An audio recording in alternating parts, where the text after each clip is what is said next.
चला, नमस्कार विद्यार्थी मित्रांनो.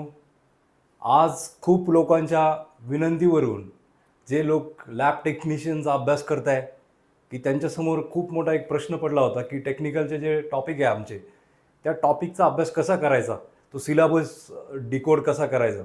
तर या विषयावर आज आपण चर्चा करणार आहोत की सिलेबस खूप जणांचे कॉल आले आणि बरेच लोक बोलले की सिलेबसमध्ये असं एक्झॅक्ट आम्हाला काही एक दिशा दिलेली नाही की ऑर्गॅनिक केमिस्ट्री दिला म्हणजे ऑर्गॅनिक केमिस्ट्रीमधला काय टॉपिकचा अभ्यास करायचा, न्यूक्लिअर फिजिक्स दिला मग न्यूक्लिअर फिजिक्समध्ये काय करायचं. म्हणजे एकदम मोठे ग्रंथ घेऊन बसणं पण चुकीचं आहे. तर त्यासाठी येणाऱ्या 1 महिन्यात तुमची जी जवळ आलेली तुमची परीक्षा आहे, त्या परीक्षेच्या अनुषंगाने आज आपण त्यावर थोडी चर्चा करणार आहोत. आणि त्यासाठी तुम्हाला नेमकी कुठली स्ट्रॅटेजी फॉलो करणं गरजेचं आहे किंवा तुम्ही आत्तापासून अभ्यास केला तर टॉपिकवर कोणत्या टॉपिकमधील कोणता महत्त्वाचा भाग तुम्ही वाचणं गरजेचं आहे. आणि त्यासाठी मी काही संभाव्य प्रश्न पण घेऊन आलेलो आहे एक पर्टिक्युलर टॉपिकवर. तर त्यावेळेस त्याबद्दल मी तुमच्यासोबत थोडी चर्चा करणार आहे. तर सगळ्यात महत्त्वाचं, या सर्व गोष्टी तुम्हाला माहीत आहेत. तुमचा जो GSचा सिलेबस आहे, लँग्वेजचा आहे, याच्यापेक्षा जास्त वेटेज जे आहे, तुम्हाला जर लॅब टेक्निशियनची पोस्ट मिळवायची असेल तर तुम्हाला हा टेक्निकलचा पार्ट हा दुर्लक्षित करून चालणार नाही. कारण की तुमच्या पूर्ण सिलेक्शनमध्ये त्याचा खूप मोठा वाटा असणार आहे. तर त्यासाठी या गोष्टी आज आपण लॅब टेक्निशियन होण्यासाठी तुम्हाला परीक्षेच्या शेवटच्या दिवसात तुमची व्यूहरचना नियोजन कसं असलं पाहिजे याबद्दल पण आपण चर्चा करणार आहोत. दुसरी गोष्ट, तांत्रिक परीक्षेत पास होण्यासाठी कोणती गोष्ट फोकस करणे गरजेचं आहे. आता तुम्हाला लॅब टेक्निशियनची पोस्ट मिळवायची आहे तर तुम्हाला या ठिकाणी मी तुम्हाला सांगेन की फोकस कोणती गोष्ट करायची. तर फोकस तुम्हाला फक्त टेक्निकलचा विषय जास्तीत जास्त फोकस करणं गरजेचं आहे. कारण तुमचा जो दुसरा बाकीचा पोर्शन आहे तिथं मुलं एक सिमिलर राहतील, जास्त फरक पडणार नाही. पण हा जो टॉपिक तर तुमचा आहे ना, हा सिलेबस तुम्ही जर व्यवस्थित डिकोड केला तर नक्कीच तुम्हाला याचा फायदा होईल. ज्यांना सिलेक्ट व्हायचं असेल त्यांनी ह्या टॉपिकला दुर्लक्ष करू नका. आता हा पूर्ण अभ्यासक्रम म्हणजे तुम्हाला जो अभ्यासक्रम एवढा खूप सारा वास्ट अभ्यासक्रम दिला आहे, म्हणजे त्याला मी पण पाहिला, तो आपण पाहणार आहोत. की बऱ्याच लोकांची कंप्लेंट पण आहे की दिला आम्हाला सिलेबस दिला पण त्याला एक्झॅक्ट करायचं काय. तर खूप सारे कन्फ्युजन आहे. तर त्यासाठी आज मी तुमचा जो सिलेबस आहे डिकोड करण्याचा प्रयत्न करणार आहे की तुम्हाला जे टॉपिक आहे त्या टॉपिकवर नेमका कोणत्या प्रकारचे प्रश्न येणार आहेत, तुमचं कन्फ्युजन कमी करण्याचा आज आपण प्रयत्न करू. ठीक आहे. हा तुमचा सिलेबस आहे, प्रत्येकाकडे सिलेबस कॉपी असेलच. हा पूर्ण सिलेबस दिला बघा की physics, biophysics and radiation science, nuclear physics, law of motions. पण याच्यात म्हणजे तुम्हाला असं तुमचं डिकोड करून कोणतीच गोष्ट सांगितलेली नाही आहे. मग त्याच्यामुळे तुम्हाला काय वाचायचं आहे. तर माझं एक सांगणं असेल, हा जो पूर्ण सिलेबस आहे ना, हा सेपरेशन टेक्निक्स कोणत्या आहेत, metabolism, body fluids, liver, kidney यांचे फंक्शन, एकदम बेसिक ते मिडियम लेवलचा तुमचा क्वेश्चनची लेवल राहणार आहे. म्हणजे तुम्हाला एकदम डीपमध्ये विचारणार नाहीत. मग ते कोणते क्वेश्चन असू शकतात, कशा प्रकारचे असू शकतात, ते पण आपण या ठिकाणी पाहणार आहोत. म्हणजे काय, तुमचा कमी वेळात तुमच्या राहिलेला जो परीक्षेचा कालावधी आहे तो खूप परीक्षा तोंडावर आलेली आहे. मग त्यासाठी तुम्हाला कशा प्रकारचा अभ्यास केला म्हणजे MCQ कोणत्या प्रकारचे राहतील त्याबद्दल आज बोलू. तर त्यासाठी मी आज एक टॉपिक सिलेक्ट केलाय. तो टॉपिक आहे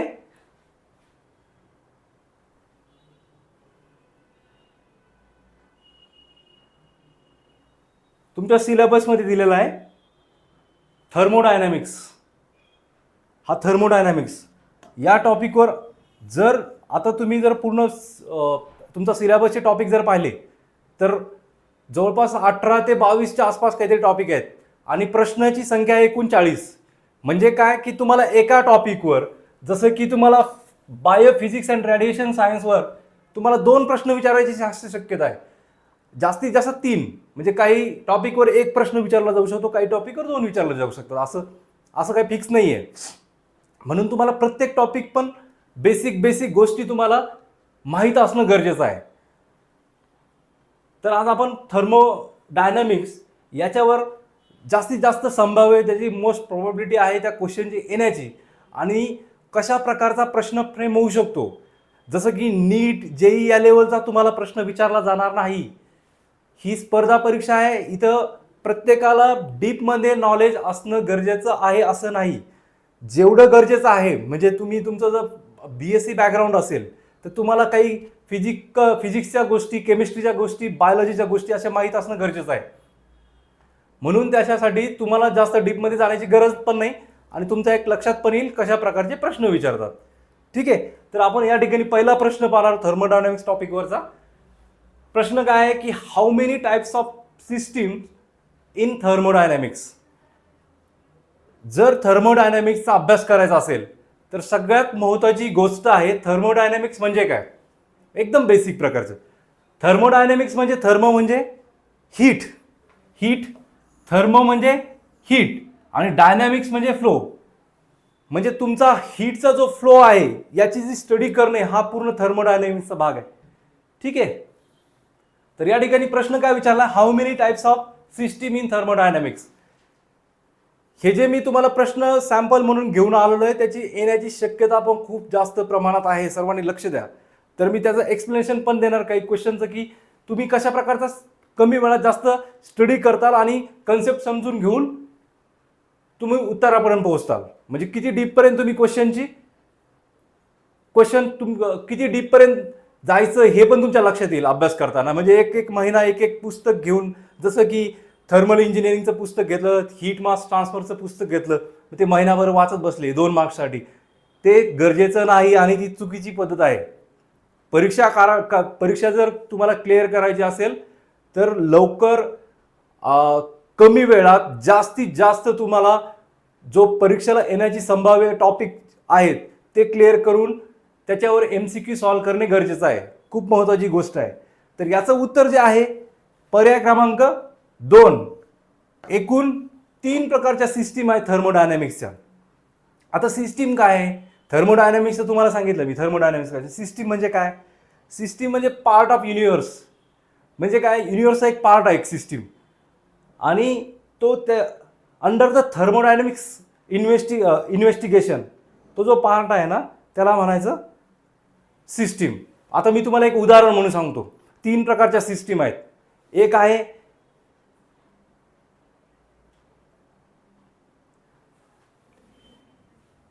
ओपन सिस्टीम, दुसरी आहे क्लोज सिस्टीम आणि तिसरी आहे आयसोलेटेड सिस्टीम.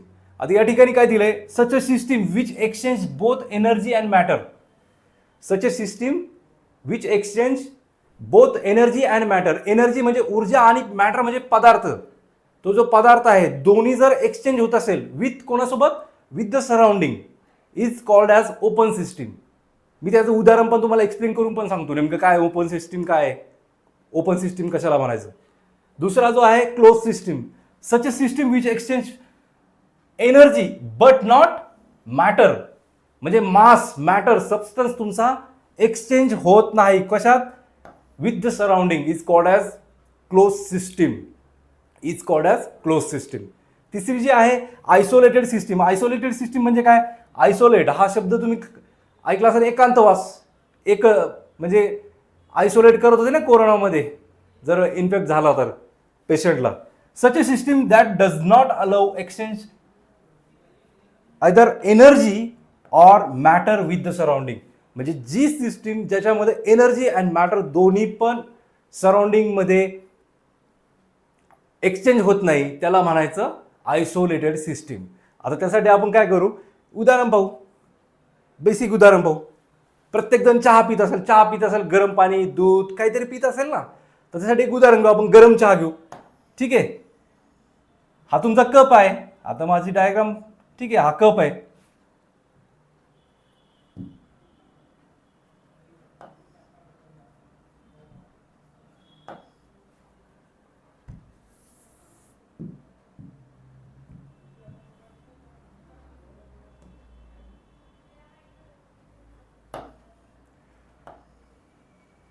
हा कप आहे.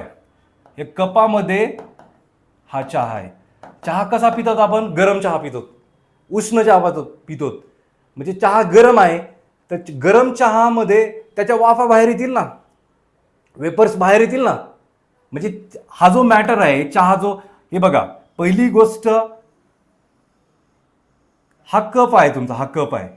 आता कप, या कपामध्ये काय आहे? मॅटर आहे, पदार्थ आहे. पदार्थ काय आहे? तो चहा आहे. तो कसा आहे? गरम आहे. गरम चहा कसा होईल? जर उघडा कप असेल, त्याच्यावरती झाकण नसेल, तर ती चहाची वाफ वरती जाणार. वरती जाणार म्हणजे काय? याचं प्रमाण इव्हॅपोरेशन होणार ना. म्हणजे काय होणार? ही सिस्टीम आहे, चहामधला जो पूर्ण पोर्शन आहे ना, ती सिस्टीम आहे. आणि पूर्ण चहाचा कपची तुमची, हे बघा, चहाचा कप जो आहे ना, ही तुमची बॉर्डर आहे. आणि हे पूर्ण सराउंडिंग आहे, हे पूर्ण सराउंडिंग आहे. तर याच्यामधला जो मॅटर आहे, हे बघा, चहामधला जो मॅटर आहे, पदार्थ, मॅटर म्हणजे पदार्थ. आता तुम्ही सगळे सायन्स बॅकग्राऊंडचे मुलं आहेत, तुम्हाला सगळ्यांना माहिती आहे. हा जो मॅटर आहे, तो मॅटर सराउंडिंगमध्ये इव्हॅपोरेशन होऊन वातावरणात जाणार. लक्षात येतंय? आणि त्याच्यासोबत उष्णता पण बाहेर झाली जाते ना. चहाचा कप आहे, त्याच्यामधून उष्णता बाहेर फेकली जाते. Higher to lower. टेम्परेचर कसं होतं? त्या चहाची एनर्जी कशी होती? हायर टू लोअर होते ना. म्हणजे उष्णता सराउंडिंगमध्ये मिक्स होते.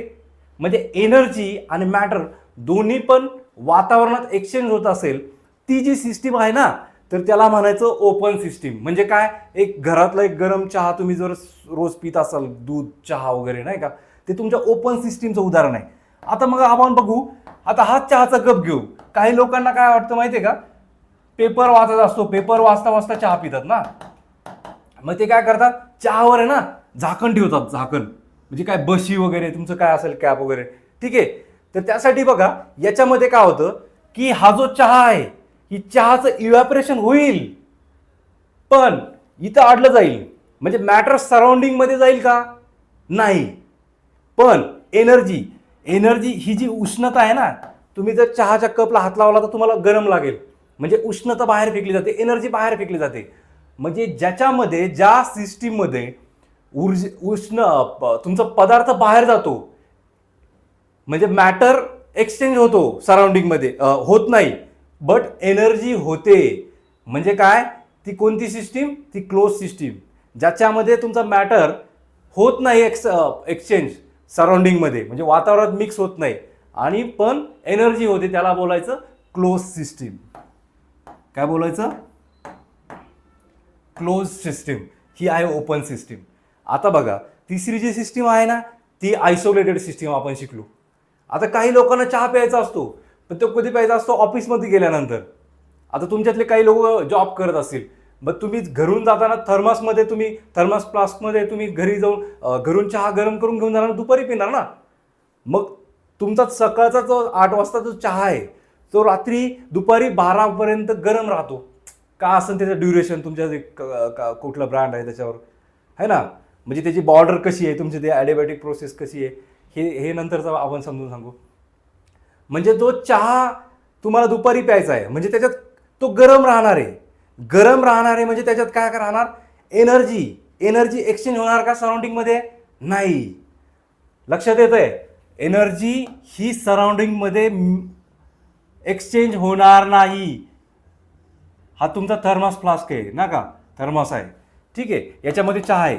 सकाळचा चहा तुम्ही संध्याकाळपर्यंत, दुपारपर्यंत काय असेल ते ड्युरेशन. एक सेकंड. हा गरम चहा.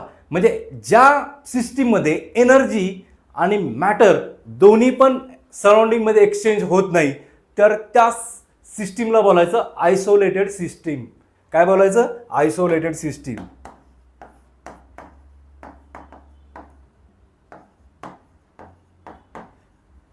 आता या ठिकाणी आपले किती टॉपिक क्लिअर होता. एक तर पहिली गोष्ट सिस्टीम म्हणजे काय कळलं. हे बघा, हा जो तुमचा कप आहे ना, याच्यामध्ये जो मॅटर आहे, ज्याच्यामध्ये एनर्जी अँड मॅटर आहे, त्याच्यामध्ये काय सिस्टीम म्हणजे काय? It is a part of universe. हे पूर्ण युनिव्हर्स आहे आपला बोर्ड, है ना. It is a part of universe under the thermodynamic investigation. म्हणजे बघा, यामध्ये थर्मल प्रोसेस सुरू आहे. थर्मल प्रोसेस म्हणजे काय? थर्मोडायनॅमिक्स म्हणजे काय? हीटचा फ्लो. थर्मो म्हणजे हीट आणि फ्लो, डायनामिक्स म्हणजे फ्लो, हीटचा फ्लो. ही जी सिस्टीममध्ये होतं ना, ही पूर्ण सिस्टीम आहे. आता बघा, सिस्टीम ही सिस्टीम आहे, आणि हे जे पूर्ण आहे ते सराउंडिंग आहे, तुमचं वातावरण आहे. आणि सिस्टीम आणि सराउंडिंगच्या मध्ये जे आहे ना, त्याला बोलतात बाउंड्रीज, याची डेफिनेशन पण विचारू शकतात परीक्षेला. बाउंड्रीची डेफिनेशन देतील. ही तुमची बाउंड्री झाली. याच्या आतमध्ये काय तर सिस्टीम, सिस्टीमच्या बाहेर काय सराउंडिंग, आणि सराउंडिंग आणि सिस्टीम मिळून काय बनलं, युनिव्हर्स, विश्व बनलं ना. एकदम बेसिक गोष्ट आहे. म्हणून ज्या परीक्षेला प्रश्न विचारला हा एकदम मी तुम्हाला एक्सप्लेन डीपमध्ये का केला, की या क्वेश्चन येण्याचे चान्सेस लॅब टेक्निशियनला थर्मोडायनॅमिक्स तुम्हाला जो सिलेबसमध्ये दिला आहे ना त्याच्यामध्ये येण्याचे चान्सेस खूप जास्त प्रमाणात आहे. याच्यावर पण आणि ती प्रॉपर्टीज इंटेन्सिव्ह आणि एक्सटेन्सिव्ह प्रॉपर्टी म्हणजे मॅटर आणि तुमची एनर्जी याच्यावर परीक्षेला प्रश्न येण्याचे चान्सेस जास्त आहेत. आणि तुमची बेसिक रिक्वायरमेंट काय आहे, जे पेपर सेट करणार आहे त्या लोकांना पण माहिती आहे ना. तुम्हाला एकदम डीप लेवलचे, नीट लेवलचे, जेई लेवलचे क्वेश्चन विचारणं पण चुकीचं आहे. तर आपला जो प्रश्न होता की how many types of systems in thermodynamics. पहिली गोष्ट काय कळलं आपल्याला, टाइप्स कळले सिस्टीमचे. पहिली गोष्ट सिस्टीम कळली, सिस्टीम सोबत सराउंडिंग कळली, सराउंडिंग सोबत आपल्याला बाउंड्रीज कळली, बाउंड्रीज युनिव्हर्स सोबत कळलं, थर्मोडायनॅमिक्स म्हणजे हे पण कळलं. आणि त्याच्यानंतर सिस्टीमचे टाइप्स किती आहेत, म्हणजे याच्यावर 5 ते 6 फक्त एवढ्याच स्टेटमेंटवर 5 ते 6 क्वेश्चन विचारू शकतात परीक्षेला. आलं लक्षात. आता जो पुढचा जो प्रश्न आहे,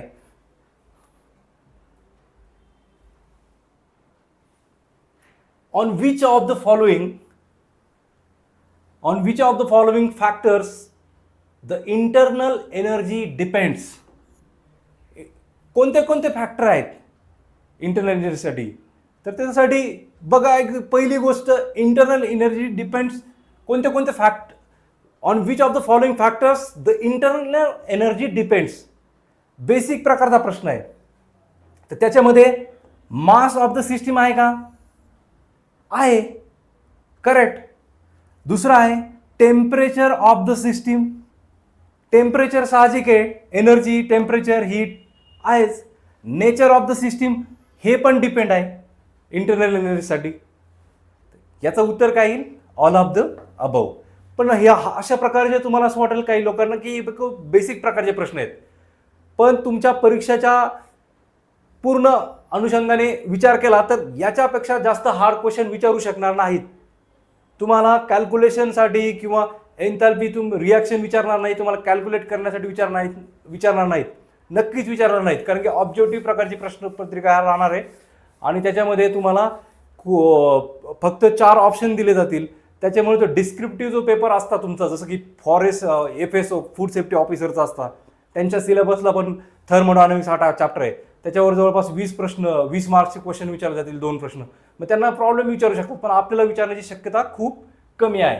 आता बघा, खूप महत्त्वाचा जो प्रश्न तुम्हाला मी विचारलं, परीक्षेला येण्याचे चान्सेस याच्यावर खूप जास्त प्रमाणात आहेत. हा जो टॉपिक थर्मोडायनॅमिक्स आहे ना, याच्यावर खूप जास्त प्रमाणात जर विचारला सिस्टीम आणि या प्रॉपर्टीजवर प्रश्न विचारण्याची शक्यता खूप जास्त प्रमाणात आहे. तर प्रश्न काय, an intensive property of the thermodynamics means a property which depends. आता या ठिकाणी 2 गोष्टी समजून घ्या. इंटेन्सिव्ह प्रॉपर्टी ही काय आहे, एक्सटेन्सिव्ह प्रॉपर्टीज काय. आता बघा, एक्सटेन्सिव्ह प्रॉपर्टी म्हणजे बघा, a property which depends on the amount of matter present in a system. आता पहिली गोष्ट तुम्हाला सिस्टीम तर कळालेली आहे, is called an extensive property. म्हणजे a property which depends on amount of matter present in system. म्हणजे ही प्रॉपर्टी एक्सटेन्सिव्ह प्रॉपर्टी म्हणजे काय, त्याच्यामध्ये मॅटर तुमची पूर्ण ही प्रॉपर्टी अमाऊंट ऑफ मॅटर म्हणजे पदार्थ किती प्रमाणात आहे त्याच्यावर तुमची ती प्रॉपर्टी डिपेंड आहे. म्हणजे ज्या प्रॉपर्टीमध्ये अमाऊंट ऑफ मॅटर प्रेझेंट असतं सिस्टीममध्ये त्याला बोलायचं एक्सटेन्सिव्ह प्रॉपर्टी. आता बघा, एक उदाहरण म्हणून घ्या, तुमचं व्हॉल्यूम घ्या. व्हॉल्यूम, मास, या ठिकाणी मॅटर डिपेंड करतो. तुमचं जर कॅल्क्युलेट करायचं असेल, व्हॉल्यूम मास कॅल्क्युलेट करायचं असेल, तर या ठिकाणी मास तुम्हाला वेट, हीट कॅपॅसिटी, म्हणजे या ठिकाणी तुम्हाला काय गरजेचं आहे, amount of matter present in a system. त्याच्यावरून तुम्ही एक्सटेन्सिव्ह प्रॉपर्टी ओळखू शकता. दुसरी आहे intensive property. A property which, एक सेकंड,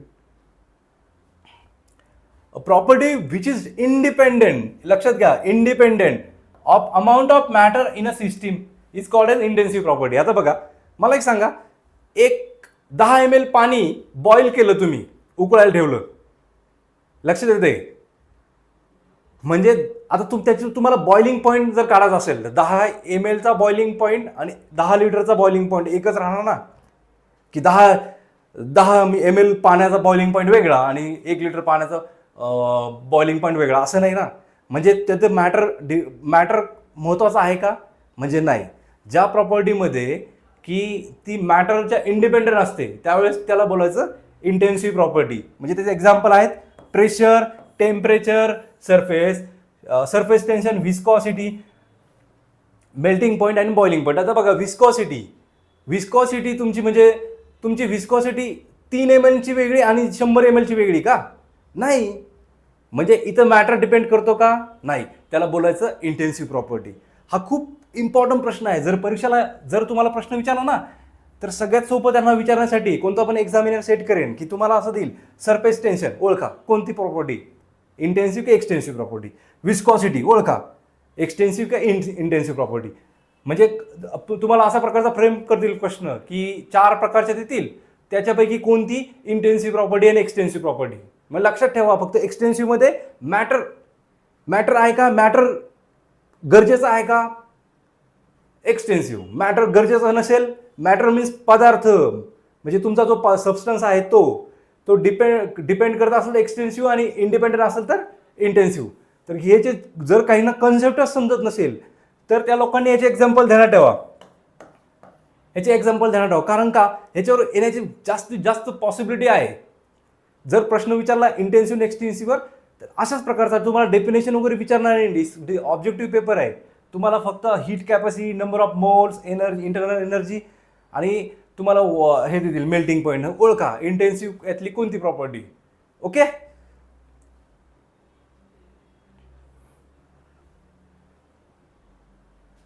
पुढचा प्रश्न बघा. 4था प्रश्न आहे dash of thermodynamics is used to understand the concept of energy of conservation of energy असं द्यायला पाहिजे होतं. तर energy law of conservation of energy काय आहे? Energy can neither be created nor be destroyed, it can be transfer from one form to another. हा law of conservation of energy आहे ना. तर same statement first law of thermodynamics is the statement of law of conservation of energy. दोन्ही एकच आहे. म्हणून याचं उत्तर येईल फर्स्ट लॉ. ऊर्जा तुम्ही शाळेत शिकला असाल, ऊर्जा निर्माणही करता येत नाही, नष्टही करता येत नसेल. आणि साहजिक आहे तुमचं ग्रॅज्युएशन झाल्यानं तुम्हाला तर माहीतच आहे थर्मोडायनॅमिक्स. BSc झालेल्या मुलांना थर्मोडायनॅमिक्स चॅप्टर होताच, त्याच्यासाठी खूप अवघड नाही. म्हणजे याचं उत्तर काय येईल first law. First law of thermodynamics is the statement of law of conservation of energy. हे पूर्ण प्रश्न पाहून घ्या. अशा प्रश्न येण्याची शक्यता खूप जास्त प्रमाणात आहे. म्हणून त्याच्यावर पूर्ण विचार करून तुम्हाला हे सॅम्पल प्रश्न आणलेले. म्हणजे असे आले म्हणून तुम्हाला कोणता पण प्रश्न विचारला असं नाही की तुम्हाला कोणत्या प्रकारचे प्रश्न विचारतील, पॉसिबिलिटी आहे का येण्याची. त्यासाठी बघा आता या ठिकाणी जर विचारलं तर बेसिक प्रकारचा अजून एक प्रश्न विचारतील. जसं की तुमच्या थर्मोडायनॅमिक्स एन्थॅल्पी, तुमचं थर्मोडायनॅमिक्स सिस्टीम, बाउंड्रीज, सराउंडिंग हे महत्त्वाचं आहे. तसं या ठिकाणी युनिट पण विचारू शकतात. तर युनिट जर विचारलं what is unit of heat denoted by Q, heat denoted by Q. तर बघा त्याचं उत्तर आहे कॅलरीज. कॅलरी हे हीटचं युनिट आहे. आता हीट म्हणजे काय? Heat is a form of energy by which the system exchange energy with its surrounding. सिस्टीममधून सराउंडिंगमध्ये एनर्जी त्याला एक्सचेंज होते, त्याला काय बोलायचं? हीटची डेफिनेशन आहे. डेफिनेशन विचारणार नाही, फक्त माहीत पाहिजे. ओके. हा याच्यावर एक प्रश्न विचारू शकतात. हा परीक्षेला प्रश्न विचारू शकता, खूप महत्त्वाचं आहे. What is the mathematical formulation of first law of thermodynamics. पहिली गोष्ट फर्स्ट लॉ ऑफ थर्मोडायनॅमिक्स काय? तोच energy can not be created not be destroyed, it can be transfer from one form to another. हा तुम्हाला जर विचारलं तर असं हे स्टेटमेंट कोणत्या लॉचं आहे तर तुम्हाला माहीत पाहिजे फर्स्ट लॉ ऑफ थर्मोडायनॅमिक्स. ठीक आहे. तर याचं उत्तर काय येईल? 1 number delta U is equal to Q plus W. याचं उत्तर येईल 1 नंबर. आता बघा एक्सप्लेनेशन बघा. यू म्हणजे काय? Internal energy. आणि क्यू म्हणजे हीट. आत्ताच बोललो मी तुम्हाला मागच्या प्रश्नामध्ये. आणि डब्ल्यू म्हणजे वर्क डन. म्हणजे ह्याचा जर तुम्हाला मॅथमॅटिकल जर विचारलं, आता इथं एक्सप्लेनेशन पण दिलं. यू हा बघा change in internal energy, Q म्हणजे हीट, डब्ल्यू म्हणजे वर्क डन. आणि फर्स्ट लॉ ऑफ थर्मोडायनामिक्स काय, energy can neither be created not be destroyed although it may be converted from one form to another. दोन्ही statement एक आहे. जर परीक्षेला आता तुम्हाला ऑब्जेक्टिव्ह त्याच्यामुळं हा हे पण स्टेटमेंट आहे आणि हे पण स्टेटमेंट आहे. दोन्ही पण लॉज आहेत first law of thermodynamics. Okay, next question. Next question काय आहे, the intensive property among these quantities is. हे बघा इथं परत प्रश्न याच्यावर येण्याचे जास्त चान्सेस आहेत. मी तुम्हाला वारंवार का सांगतो, याच्यावर प्रश्न विचारण्याची शक्यता खूप जास्त प्रमाणात आहे. म्हणजे बघा the intensive property among this quantities is. आता इंटेन्सिव्ह प्रॉपर्टी कोणती, मास काय, मासमध्ये मॅटर डिपेंड करतो का, यस. एन्थॅल्पी यस, व्हॉल्यूम पण यस. याचं उत्तर आहे डेन्सिटी. याचं उत्तर काय, डेन्सिटी. तर तुम्ही याच्या इंटेन्सिव्ह सगळ्यात महत्त्वाचं ज्या इम्पॉर्टंट इंटेन्सिव्ह एक्सटेन्सिव्ह प्रॉपर्टीज कोणत्या आहेत या ठिकाणी मी दिलेल्या आहेत. हे बघा टेम्परेचर इंटेन्सिव्ह प्रॉपर्टी आहे, म्हणजे तिथं मॅटर डिपेंड करत नाही. दुसरी आहे हीट एक्सटेन्सिव्ह प्रॉपर्टी आहे, म्हणजे मॅटर डिपेंड करतो. Density intensive property, pressure intensive, viscosity intensive, surface tension intensive properties. पुढचा प्रश्न आहे, which of the following thermodynamics are gives the concept of enthalpy. Yes, इथं काय माहिती आहे का, मी फर्स्ट लॉ ऑफ थर्मोडायनेमिक्सवर का जास्तीत जास्त प्रश्न विचारणार, त्यासाठी कोणत्या प्रकारचे विचारले. म्हणजे जर विचारायचं ठरलं तर इकडून तिकडून गोळा करून फर्स्ट लॉवरच विचारायचं, मग अजून कशा प्रकारचा फ्रेम होऊ शकतो, मी त्यासाठी हा क्वेश्चन काढून आणला. जर परीक्षेला प्रश्न विचारला कोणता law gives the concept of एन्थॅल्पीचा कन्सेप्ट कोणता लॉ सांगतो, तर त्याचं उत्तर पण आहे first law of thermodynamics. First law of thermodynamics gives the concept of एन्थॅल्पी.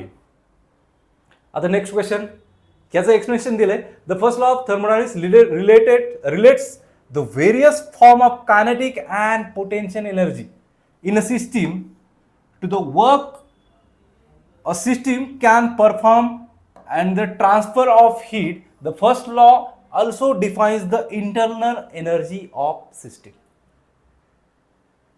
Okay, आता पुढचा प्रश्न काय, next question, the enthalpy and internal energy are the function of temperature for. आता हा जो प्रश्न आहे ना, हा मिडियम लेवलचा आहे, शक्यता खूप कमी आहे विचारण्याची. पण मला असं वाटलं की तुम्हाला हा पण महत्त्वाचा क्वेश्चनच्या कॅटेगरीत टाकणं गरजेचं आहे. जर विचारू वाटलं त्यांना, की त्यांना वाटलंच की या BSc केमिस्ट्री झालेले मुलं पण परीक्षा देत आहे, मग तुम्हाला अशा प्रकारचा प्रश्न विचारतील, म्हणून हा प्रश्न टाकला. The enthalpy and internal energy, enthalpy and internal energy are the function of temperature for.